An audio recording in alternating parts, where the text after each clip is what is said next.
Paz do Senhor, irmãos. Uma boa noite a todos. É uma alegria estar muito grande estar aqui com vocês hoje, compartilhando um pouquinho do que Deus fez na nossa vida, Deus fez na vida da nossa filha.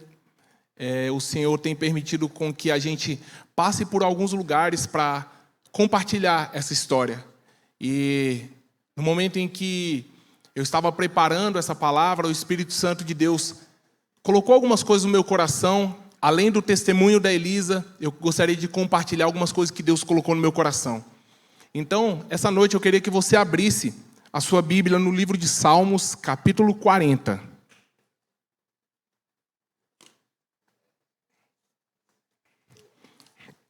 Livro de Salmos, capítulo 40, nós vamos ler do versículo 1 até o versículo 11. Versículo 1 até o versículo 11. Glória a Deus. Obrigado, Jesus. O título fala que é uma oração pelo livramento. A palavra de Deus diz assim: esperei confiantemente pelo Senhor. Ele se inclinou para mim e me ouviu quando clamei por socorro. Tirou-me de um poço de perdição, de um tremedal de lama. Colocou-me os pés sobre a rocha e me firmou os passos. Você pode dizer um amém? Amém. Eu vou ler esse versículo 2. Tirou-me de um poço de perdição, de um tremedal de lama, e colocou-me os pés sobre a rocha e me firmou os passos. E me pôs nos lábios um novo cântico, um hino de louvor ao nosso Deus. Muitos verão essas coisas, temerão e confiarão no Senhor. Bem-aventurado o homem que põe no Senhor a sua confiança, e não pende para os arrogantes, nem para os afeiçoados à mentira. 5. São muitas, Senhor, Deus meu, as maravilhas que tens operado, e também os teus desígnios para conosco. Ninguém há que se possa igualar contigo. Eu quisera anunciá-los e deles falar, mas são mais do que se pode contar. Sacrifícios e ofertas não quiseste, abriste os meus ouvidos. Holocaustos e ofertas pelo pecado não requeres. Então eu disse: eis aqui estou, no rolo do livro está escrito ao meu respeito. Agrada-me fazer a tua vontade, ó Deus meu. Dentro do meu coração está a tua lei. Proclamei as boas novas de justiça na grande congregação. Jamais cerrei os meus lábios, tu o sabes, Senhor. Não ocultei no coração a tua justiça. Proclamei a tua fidelidade e a tua salvação. Não escondi da grande congregação a tua graça e a tua verdade. Versículo 11. Não retenhas de mim, Senhor, as tuas misericórdias. Guarda-me sempre a tua graça e a tua verdade. Senhor, essa é a tua palavra. A tua palavra, que ela é viva e eficaz. Essa noite, meu Pai, esse seu simples servo está disponível para que o Senhor fale aos corações da congregação. Meu Pai, eu me coloco à disposição, como que as minhas palavras sejam como seta inflamada no coração dos meus irmãos, Senhor. Que quem entrou aqui triste essa noite saia totalmente diferente. Que quem entrou aqui por algum motivo de depressão, de ansiedade, crise de pânico, venha sair diferente. Que aquele que está desesperançoso na sua vida financeira venha sair totalmente renovado. Meu Deus! Essa é uma noite de esperança. Essa é uma noite de alegria. Porque a tua palavra é boas novas, são boas notícias. A tua palavra não para na tua morte, mas ela continua na tua ressurreição. E essa é uma noite de nós nos alegrarmos do Senhor. Fala a cada coração nessa noite, em nome de Jesus. Aplauda o Senhor nessa noite. Oh! Aleluia, Jesus. Aleluia, Senhor. A gratidão, meus irmãos, ela é um exercício. Nós precisamos praticar a gratidão todos os dias. É você acordar, você sabia pode ter passado desapercebido de você, mas você sabia que hoje de manhã você acordou? Você acordou. Você poderia não ter acordado. Sabia que hoje você estava com um cobertor quentinho, uma cama maravilhosa na sua casa? Sabia que hoje você não dormiu embaixo de uma ponte? Sabia que hoje alimento estava no seu prato e na sua despensa? Você precisa exercer a gratidão todos os dias. É você acordar e falar: Deus, muito obrigado. Obrigado porque eu acordei. Deus, muito obrigado pela minha família, pelo meu alimento. É um exercício, meus irmãos. Eu sou formado em educação física e eu sei que para que um aluno ele possa ter um resultado, ele precisa se exercitar todos os dias. A gratidão, ela pede de nós esse mesmo exercício, de nós exercermos a gratidão. Para a psicologia, a gratidão é uma emoção positiva que envolve ser grato e agradecido aos acontecimentos da vida. No dicionário, a palavra gratidão significa qualidade de quem é grato, ou reconhecimento de uma pessoa por alguém que lhe prestou um serviço, um benefício, um auxílio ou um favor. E nós temos muitos motivos para nós sermos gratos. E essa noite eu vim falar de um dos motivos mais importantes na minha vida e na vida da minha família, para exercer essa gratidão. E eu quero que você una a sua fé com a minha nessa noite. Um milagre chamado Elisa. Repita comigo: um milagre chamado Elisa. Hoje eu quero compartilhar com vocês a história da nossa princesa. Pode colocar a foto da Elisa, que eu tinha passado para o pessoal do Data Show, por gentileza? Data Show, gente, não é mais Data Show, né? Jesus. Se não tem aí com o pessoal, não tem problema. Está na bênção, amém. Amém, glória a Deus. Eu precisei reunir as informações mais importantes desse processo todo que nós passamos com a nossa princesa, para resumir o nosso testemunho e passar para os irmãos aquilo que o Senhor colocou no meu coração. A nossa princesa, ela nasceu no dia 13 de setembro de 2023. Uma linda criança, tudo o que nós sonhávamos, um casal. Depois de alguns anos de casado, nós decidimos ter filhos. E Emily, no nosso primeiro filho, Emily é minha esposa, no nosso primeiro filho nós tivemos muita dificuldade para engravidar. Foram 6 anos tentando engravidar. Passamos por um tratamento para conseguir engravidar. E Leon veio, o nosso primogênito. E logo depois do Leon, tá aí. Pode voltar um pouquinho? Volta para... Irmãos, eu acho que eu não mandei a sequência para o Bruno, né? Me perdoa. Não mandei a sequência, né? Glória a Deus, está na bênção. Mas volta as fotos de recém-nascido, se você encontrar. Recém-nascido. Você encontrar aí o de recém-nascido, está na bênção, glória a Deus. E após o Leon ter nascido, com Leonzinho com 6 meses, para Deus mostrar que Ele é um Deus de abundância, amém? Amém, irmãos? Me ajuda, amém? Deus, Ele é um Deus de abundância. E após 6 meses de Leon nascido, Emily engravida. E então aparece Elisa nas nossas vidas de uma maneira sobrenatural, porque nós não precisamos fazer nenhum tipo de tratamento.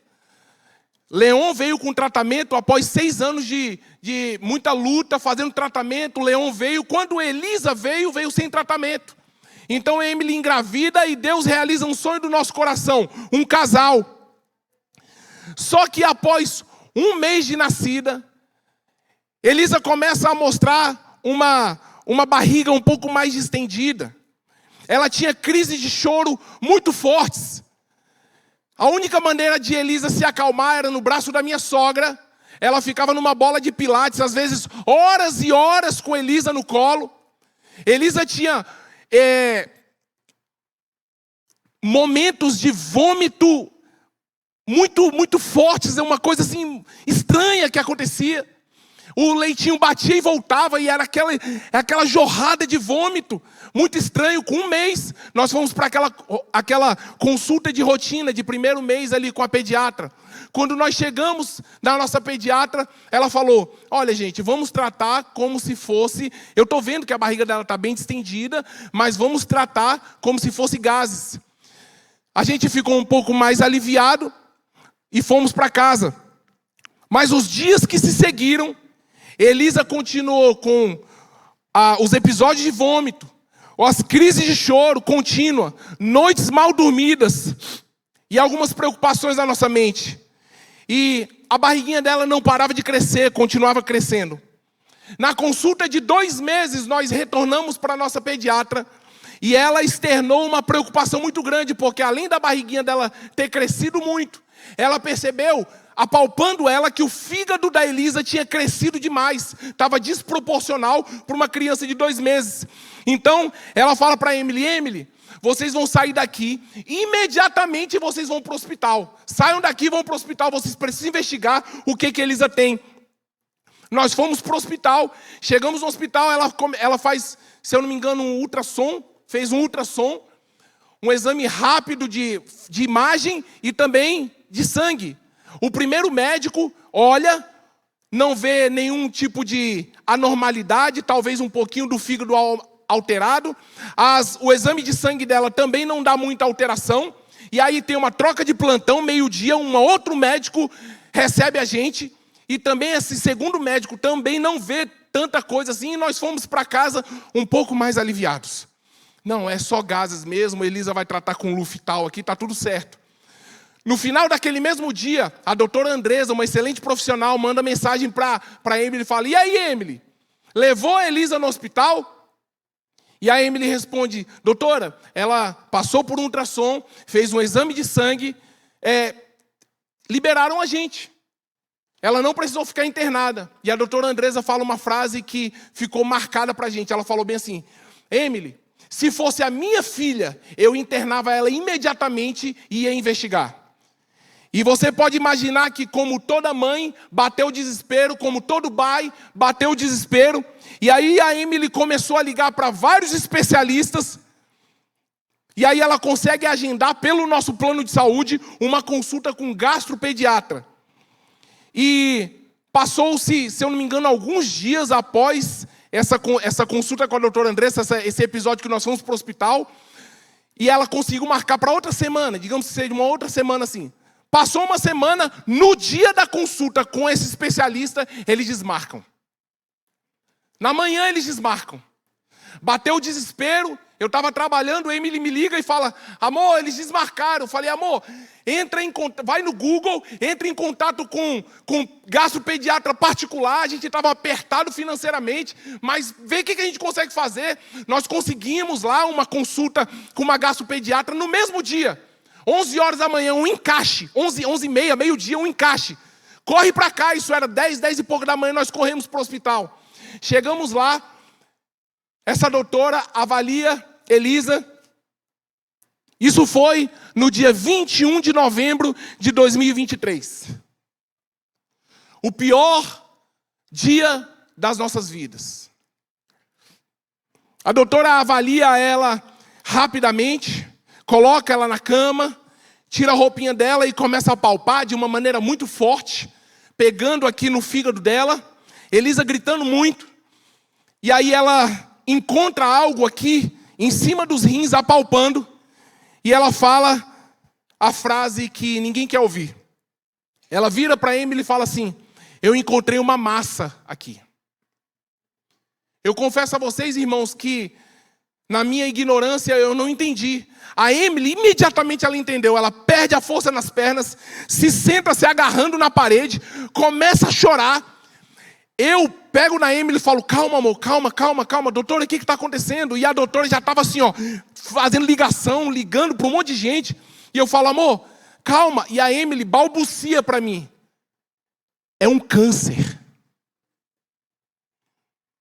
Na hora que ela fala isso, eu não sei se isso já aconteceu na vida dos irmãos, mas é como se o chão tivesse tirado dos seus pés. Se eu fosse escrever um livro sobre a vida da Elisa, o primeiro capítulo se chamaria O Dia Mau. O Dia Mau. Esse foi o dia que chegou nas nossas vidas. Elisa é internada imediatamente. Ela vai para a UTI e começa uma bateria de exames. E então é confirmado, após alguns exames, que eu não vou entrar em todos os detalhes, mas todos esses exames mostravam que existia um câncer nas glândulas adrenais chamado neuroblastoma. O apóstolo Paulo fala no livro de Efésios, capítulo 6, que esse dia ele vai chegar na vida de todo mundo. O apóstolo Paulo não está profetizando nada, mas ele fala que o dia mau vai chegar na vida de todo mundo. E ele fala que quando esse dia chegar, você precisa estar preparado com uma armadura. A armadura de Efésios 6:10, com o capacete da salvação, com a couraça da justiça, com o escudo da fé, com a espada do Espírito, com as sandálias da preparação do evangelho da paz, com o cinturão da verdade, para que vocês possam estar firmes e preparados para o dia. Esse dia vai chegar. E esse dia chegou nas nossas vidas. Eu não consigo explicar em palavras para os irmãos qual era o sentimento que nós estávamos passando por tudo aquilo, mas os irmãos podem imaginar. Quando tudo parecia escuro, frio, em silêncio, nós estávamos passando por esse momento e talvez você está passando hoje, nessa noite, por um dia mau. Talvez na sua vida financeira, talvez no seu casamento, talvez na sua família, talvez até na sua saúde. E Jesus te trouxe aqui hoje para ouvir essa palavra, para você ser tocado por essa palavra. E enquanto eu preparava esse testemunho, e eu estava escutando uma canção e o Espírito Santo ministrando no meu coração, e durante esse período que eu estou contando esses fatos para vocês, eu quero que vocês entendam, o Espírito Santo começou a falar no meu coração sobre o dia bom, que o dia bom vai chegar, a luz vai raiar, o sol vai raiar. É muito difícil quando você está no dia mau passar por tudo isso, mas a luz vai brilhar, meus irmãos. O dia mau vai passar. Naqueles dias e semanas que foram passando, é uma notícia, irmão, uma notícia ruim atrás da outra. Nós descobrimos primeiro que tinha uma massa chamado neuroblastoma, um câncer na adrenal dela. Depois, nós descobrimos em um outro exame que Elisa estava com o fígado comprometido. Por isso que teve esse crescimento anormal. Em um outro exame, nós descobrimos que a medula da Elisa estava infiltrada. Ou seja, irmãos, o câncer tinha se espalhado, tinha dado metástase. E os médicos classificaram como um estágio 4, 4S. A situação foi piorando, o desespero foi batendo nos nossos corações. E se nós não tivéssemos o Deus que nós temos, se nós não tivéssemos a família que nós temos, irmãos, deixa eu falar uma coisa para vocês.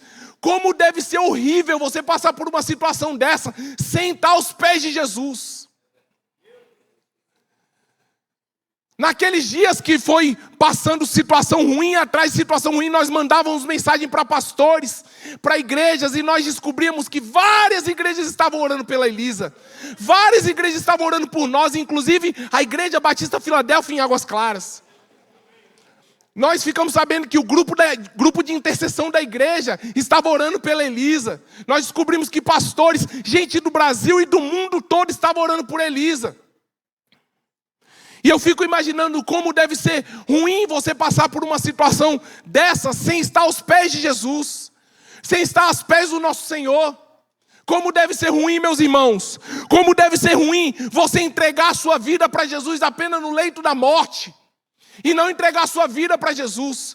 Quando eu vejo um adolescente vendo uma palavra, uma pregação, eu me vejo com 12 anos de idade, na Igreja Batista Filadélfia, no Guará, pastor de Jair Guerra pregando. Eu com 12 anos de idade, voluntariamente levantei a minha mão e falando, eu quero esse Jesus que ele está pregando. Então eu convido você, irmão, independente da sua idade, de você entregar a sua vida por completo para Jesus. Desde o primeiro dia, meus irmãos, nós criamos na cura.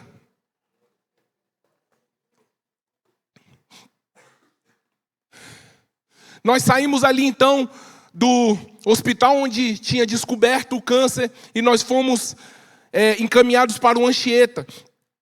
E lá nós passamos boa parte do tratamento dela. E se eu estivesse escrevendo um livro sobre a vida da Elisa, o segundo capítulo seria tratamento. E todos os dias, meus irmãos, eu sei que existem profissionais aqui da área de saúde. Todos os dias eu agradeço a Deus pelos médicos que passam anos e anos estudando. Eu tenho contato com um médico que até hoje não para de estudar. O médico é um profissional que não para de estudar.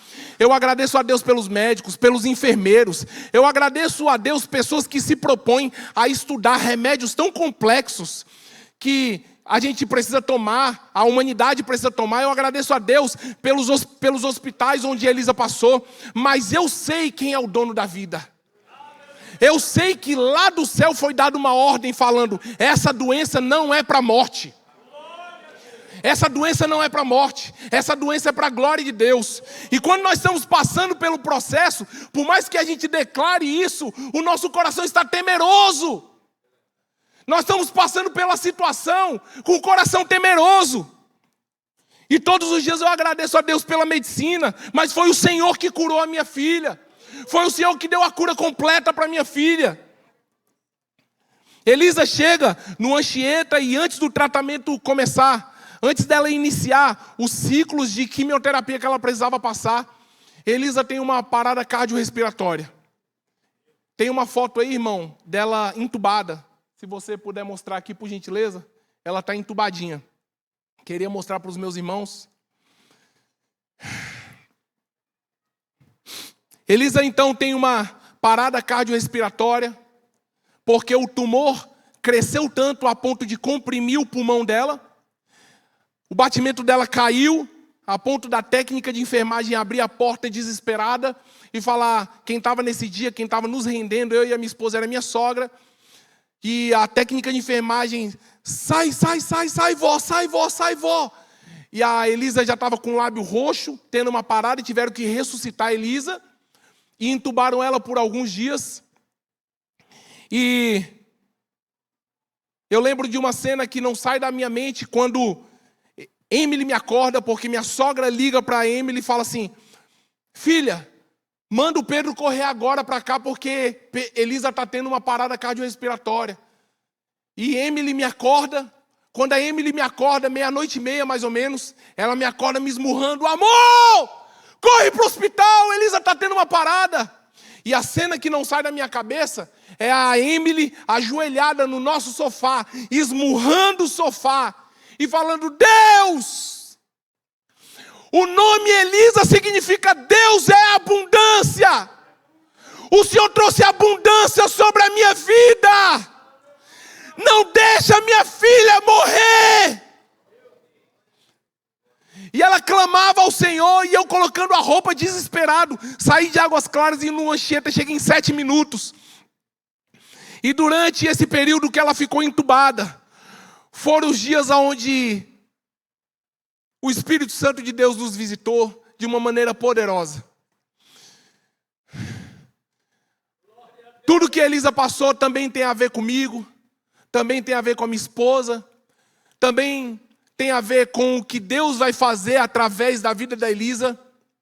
Se você me perguntar, meus irmãos, se você, como humano, como pai, eu não queria que minha filha tivesse passado por isso. Mas hoje eu vejo os desígnios e os planos de Deus que Ele tem feito através de tudo isso. Você acha que as irmãs de Lázaro queriam que Lázaro tivesse morto? Não queria. Mas tudo aconteceu para que a glória de Deus se manifestasse. Um dia, na UTI, ainda com a minha filha entubada, eu fiz um voto com Deus. Eu comecei a ter conversas e embates com Deus ali naquela UTI. E um dia minha irmã chega para mim, a Raquel, aqui, que está aqui na Filadélfia, canta, dá um tchauzinho aí, Kel. A Raquel fala: Pedro, eu tive um sonho com você que hoje está fazendo tudo sentido. E ela me conta o sonho, resumidamente. Eu vou falar para os irmãos que ela me via entrando num lago muito escuro. E nesse lago, uma menina, ela viu uma menina indo para esse lago muito escuro. E essa menina caía num lago e eu ia desesperado atrás dela. Entrava nesse lago, demorava nesse lago, demorava. E de repente eu voltava com ela nos meus braços. Então nós fomos tendo experiências com Deus através de pessoas que iam ministrando sobre as nossas vidas. E quando Deus permite que a gente passe por algumas coisas, é para que nós possamos entender o que Ele está fazendo. Irmãos, eu quero que vocês entendam que às vezes nós como somos colocados em situações para que Deus alinhe o nosso coração ao dele. Não é fácil. Talvez você está passando por um momento desse momento na sua vida, de um alinhamento do Espírito Santo na sua vida. Isso é porque Deus é carrasco? Não, é por conta da nossa própria desobediência. Às vezes nós saímos daquilo que Deus tem planejado para nós. E eu questionava naquele quarto tudo o que os irmãos podem imaginar. Eu fui para a palavra de Deus e eu fui encontrando alguns irmãos também que estavam questionando a Deus. Jó questionou a Deus. Davi se questionou. Nós vemos no livro de Jó, no livro de Salmos, várias vezes onde Davi reclama com Deus. Por que eu estou passando por isso? E uma das coisas que a Emily sempre me falava, amor, por que não a gente? A nossa tendência é nós falarmos, por que eu? Porque eu estou passando por isso, eu sou um menino de igreja. Eu entreguei a minha vida para o Jesus com 12 anos de idade. Por que eu estou passando por isso, Deus? Eu sempre fui fiel ao Senhor. E você começa a se questionar a Deus algumas coisas. E a minha esposa sempre falava, amor, por que não a gente? Por que não a gente? No meu coração também veio aquela palavra onde Jesus, no momento antes de ir para a cruz do Calvário, a palavra de Deus fala que Jesus, ele tem uma conversa com Deus. E ele fala, Deus, se for possível, passa de mim esse cálice. Os olhos naturais de Jesus estavam olhando a situação, estavam olhando o açoite, estavam olhando os guardas, a situação que iria chegar. E ele fala para Deus, se for possível, passa de mim esse cálice. Mas eu fico imaginando que ao mesmo tempo, o Deus que habitava em Jesus começa com seus olhos espirituais, passar os anos, passaram as décadas, passarem os séculos, passarem os milênios, e encontrar eu e você. Encontrar eu e você, dá um glória a Deus. Ele nos encontrou, irmãos. E naquele mesmo momento Jesus se levanta e fala, estou pronto para aquilo que o Senhor tem para a minha vida. Elisa sai daquele estado de intubação e inicia a quimioterapia. Pode passar, tem mais uma foto, meu irmão, com ela bem inchadinha, bem inchadinha. Ela está com a roupa do hospital bem inchadinha.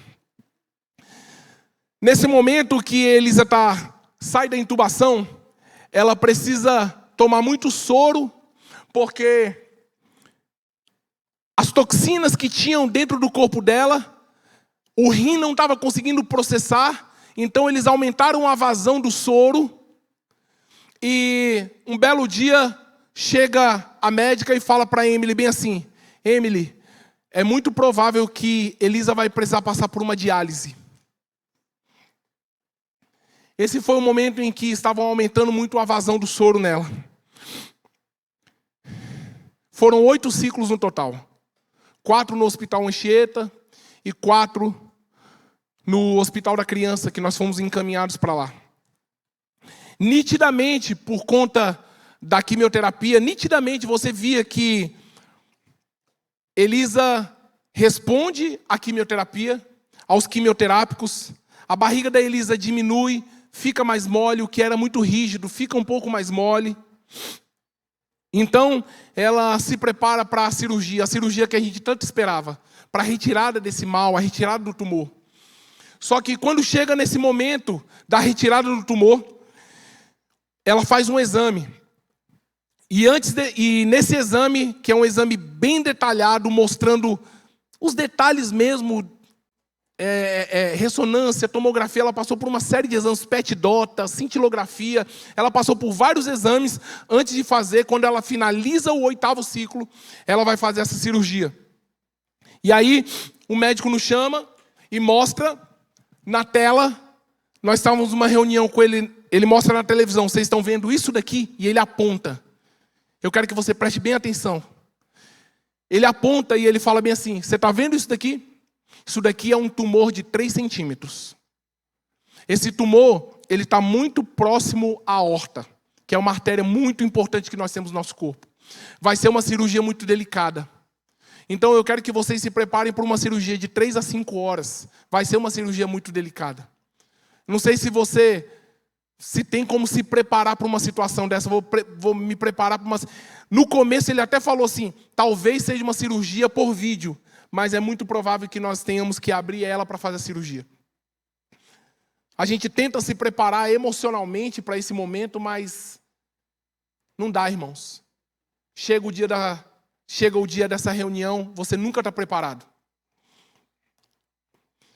A médica que cuidava da Elisa disse que após a cirurgia, é muito provável que Elisa teria que passar por um transplante de medula.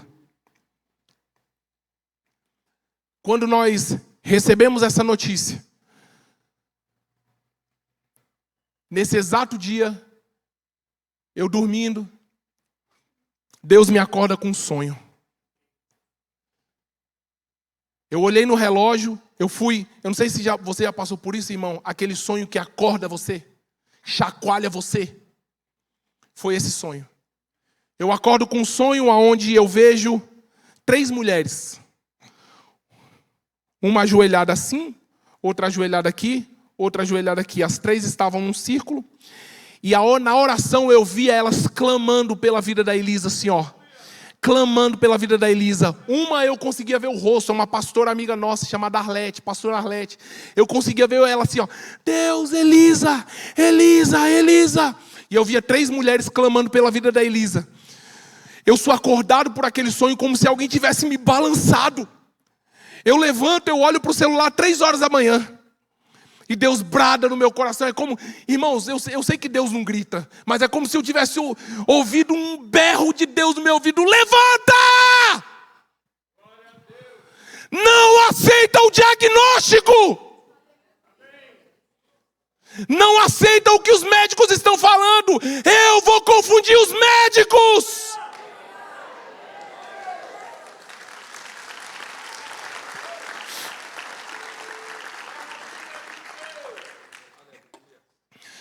Naquele momento eu me levanto, eu me ajoelho e eu começo a falar com Deus. E o Espírito Santo falou coisas duras para mim, tá, irmãos? Homens, olhem para mim, homens.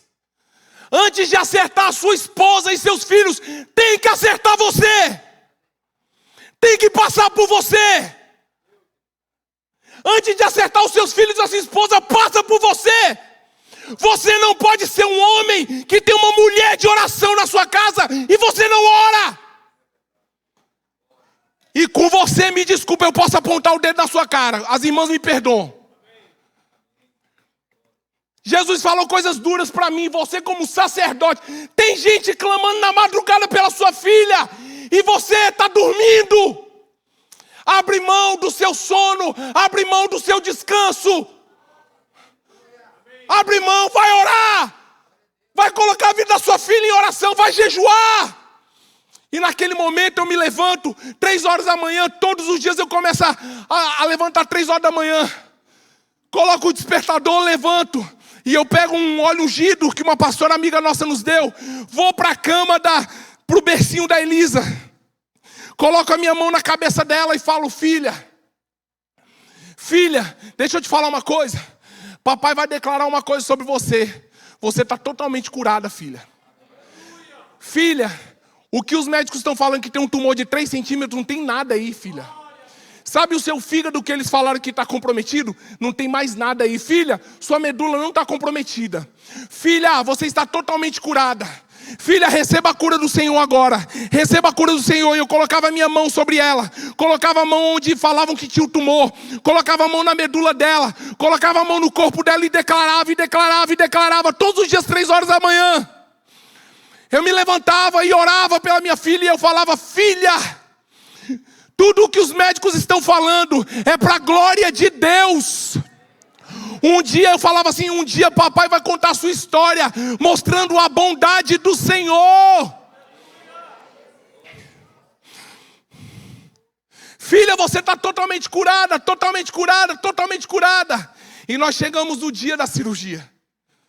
Quando nós chegamos no dia da cirurgia, põe uma foto, irmão, onde ela está sorrindo sentada na cama.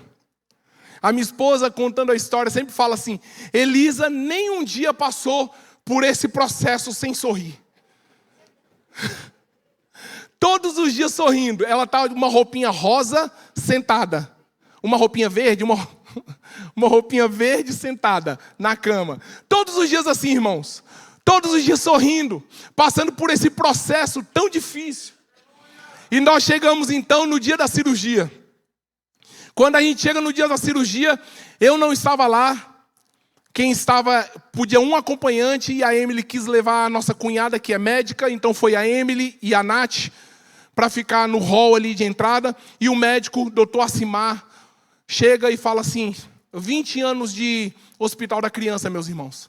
Doutor Acimar chega para minha esposa e fala assim: Emily, eu estava avaliando bem as imagens e realmente não vai ter como ser por vídeo. Nós teremos que fazer essa cirurgia abrindo mesmo, Elisa. E a cirurgia vai demorar por volta de 5 horas mesmo, tá bom? O tumor está muito próximo da aorta.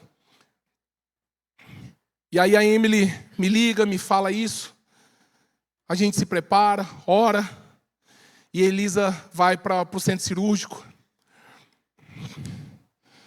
Depois de 1 hora de cirurgia, Emily querendo notícias, fala com uma enfermeira e fala: liga lá no centro cirúrgico, pergunta como é que está. A enfermeira liga lá no centro cirúrgico e volta com a notícia para Emily: Emily, doutor Acimar está vindo aí conversar com você. Com 1 hora de cirurgia, irmãos.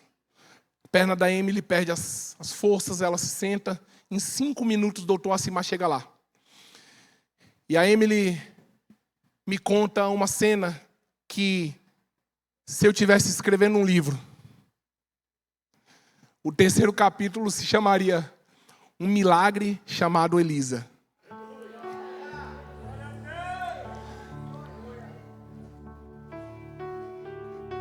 A Emily fala que o doutor Acimar chega. E ela fala que o doutor Acimar chega com a cara assim, ó.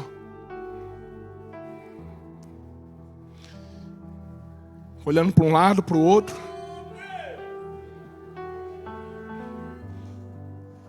E aí, Emily chega perto, já desesperada, às vezes esperando o pior. E o doutor Acimar fala assim: mãezinha, eu não encontrei absolutamente nada na sua filha.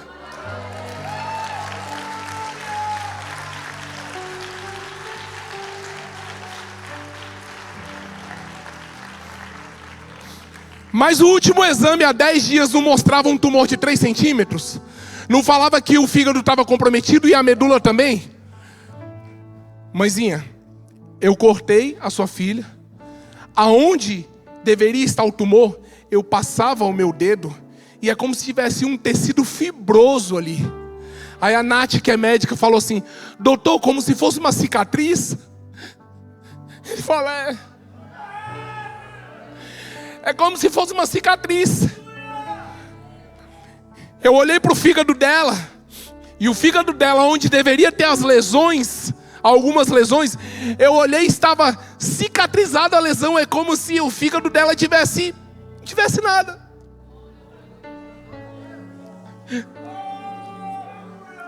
Agora eles estão fazendo o último exame da medula. E Emily, me desculpa, nós colocamos muito remédio na Elisa, porque a gente esperava por uma cirurgia de 5 horas. Ela vai dormir um pouquinho a mais, tá bom? Mas daqui a pouco ela está acordada. É essa foto, a foto que ela está sentada sorrindo. Isso é depois da cirurgia, cara. Elisa está sentada de rosa, é de rosa. Ela está sentada de rosa. Essa daí, cara.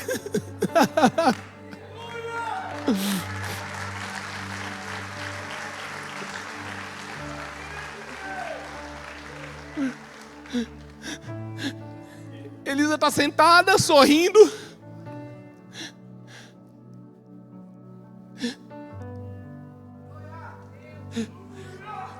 preparava essa palavra, Deus falava hoje à tarde no meu coração.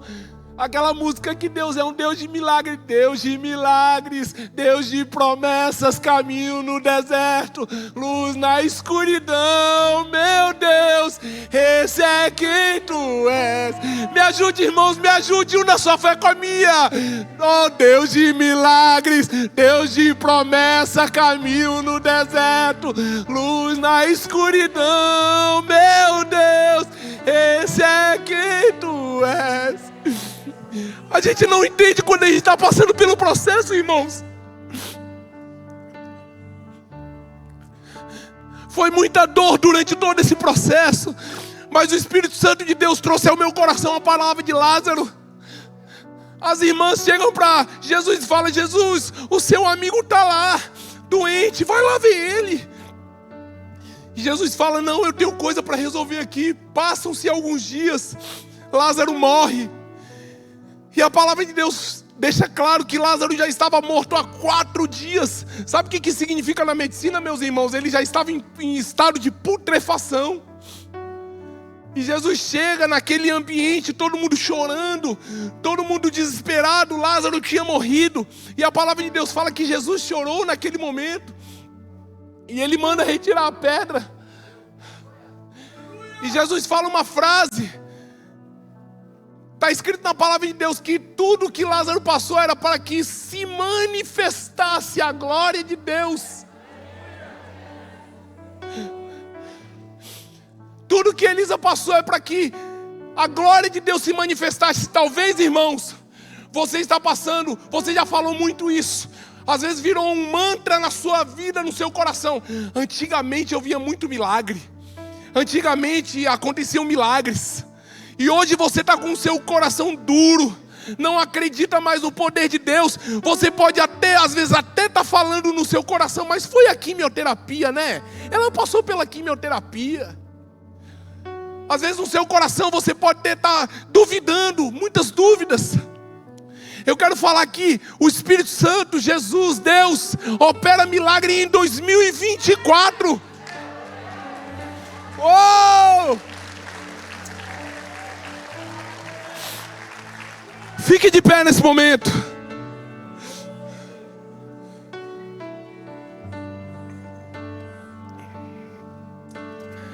Levante as suas mãos. Levante as suas mãos. Nesse momento eu quero que você levante as suas mãos. Nesse ambiente de milagre, nessa atmosfera. Se você está precisando do seu milagre, alcance agora. Quando nós testemunhamos algo é porque Jesus quer fazer de novo. Talvez você está passando por algo hoje na sua saúde. Esse é o momento de você alcançar. Alcança, toque, nem que seja na orla do manto. Nem que seja na orla do manto, toque. Aquela mulher estava há 12 anos sangrando. E ela só queria tocar na orla do manto de Jesus. Toque no manto. Existe uma atmosfera nessa noite, livrando você do vício, livrando você do vício.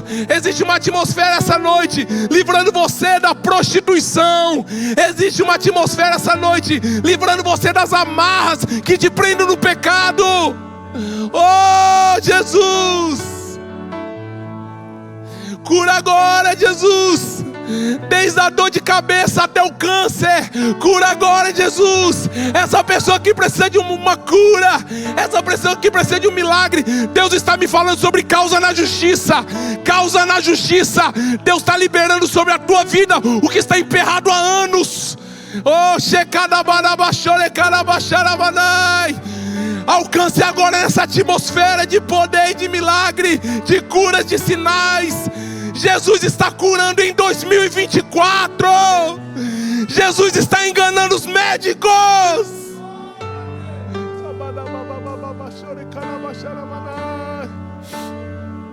Oh, Jesus.